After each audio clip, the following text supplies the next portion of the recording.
Hello అండి అందరికీ మొన్న ఒక షార్ట్ వీడియోలో సగ్గుబియ్యం గురించి పెట్టాను కదండి. ఇవి రియల్ సగ్గుబియ్యమా లేక ప్లాస్టిక్ సగ్గుబియ్యమా అనేసి మళ్ళీ ఈరోజు నేను నానబెట్టి ఒకసారి పాయసం చేసి చూద్దామనేసి ఇలా ఉడకబెడుతున్నానండి.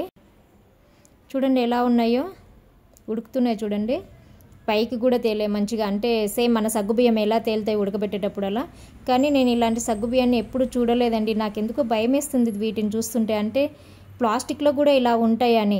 మామూలుగా అయితే పిల్లలు అవి ఉంటాయి చూడండి, వాటర్ బాల్స్ ఉంటాయి కదా, అలా అనిపిస్తున్నాయి నాకు. నీళ్ళలో వేస్తే ఉబ్బుతే చూడండి అలా ఉన్నాయి. చూడండి ఎలా ఉన్నాయో.